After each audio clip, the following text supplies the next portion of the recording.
그러니까 인생의 어떤 삼부작이랄까요? 인생의 역작이고 이 그림 자체가 사람의 인생을 담고 있지만 또 어떻게 보면 고갱의 이 인생의 역작이었던 거죠. 그러니까 오른쪽 끝에서부터 보시면 갓난 아기가 이렇게 태어났죠. 그렇네요. 갓난 태어나서 여자들 이 보살핌을 받고 커서 이 현재를 지금 즐기고 있는 청년이 그림 중간에 마치 예수의 상처럼 네. 그림 화폭 가운데에 위치해 있죠. 점차 이제 나이가 들어서 왼쪽 그 끝에 보면 노인의 모습인가요? 나이 들어서 이렇게 울고 있는 슬퍼하는 비탄에 잠긴 듯한 노인의 모습을 그리고 있는데요.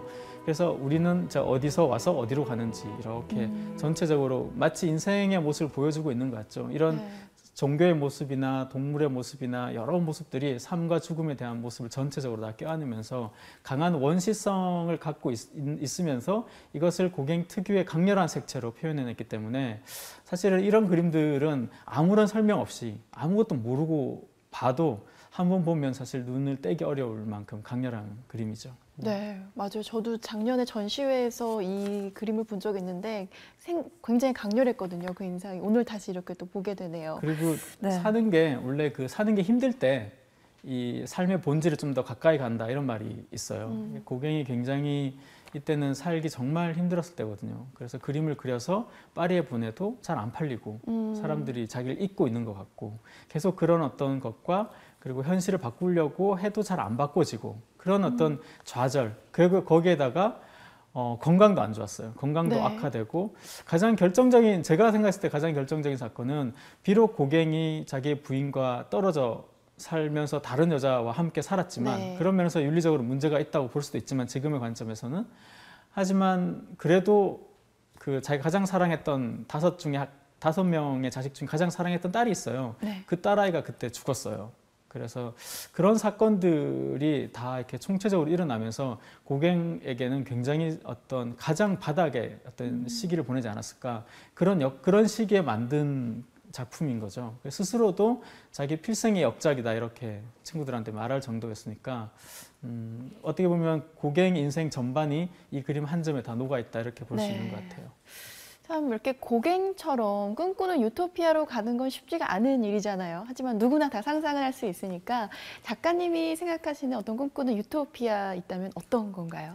이 방송을 준비하면서 고갱의 화집들을 계속 살펴봤거든요. 생각을 해봤는데 원래 유토피아는 토마스 모라는 네. 유토피아 저자이죠. 그래서 그분이 만들어낸 단어거든요. 원래 없던 단어였는데요.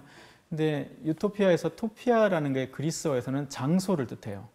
그래서 토피아가. 네. 유라는 것이 이제 오유의 유는 없는이라는 뜻이고 접속사 접두어고요. 그다음에 이유의 유는 좋은이라는 뜻이에요. 그래서 이게 합쳐져서 유토피아가 됐는데요. 그렇기 때문에 없지만 좋은 곳, 그것이 유토피아인 거죠. 정확한 단어적 의미는. 근데 없다는 것에 중점을 두면 그것은 이룰 수 없기 때문에 약간 환상으로 가고요. 성취하기 위해서는 좋다란 뜻의 방점을 찍으면 어떻게 되냐면 좋지만 지금은 없는, 하지만 지금 여기에는 없지만 좋은 곳이 바로 이상인 거죠. 이상향. 그것이 유토피아인 거죠. 그래서 저는 이제 후자의 정의에 따르자면 고갱의 삶과 쭉 살펴봤을 때 타히티가 고갱에게 유토피아였을까? 그럴 수도 있을 것 같아요. 하지만 진짜 유토피아는 고갱에게는 어쩌면 캔버스이지 않았을까라는 거죠. 본인이 그린 그 그림 속에. 예, 그래서 고갱은 타히티를 딛고 자신의 어떤 유토피아를 발견할 수 있었던 거죠. 캔버스를 통해서. 하지만 실제로 우리가 좌표상 어디가 유토피아다 그러면 비행기 티켓 끊고 가면 되죠. 사실 그러면 얼마나 편하고 좋겠습니까만 사실은 그렇지는 않고요.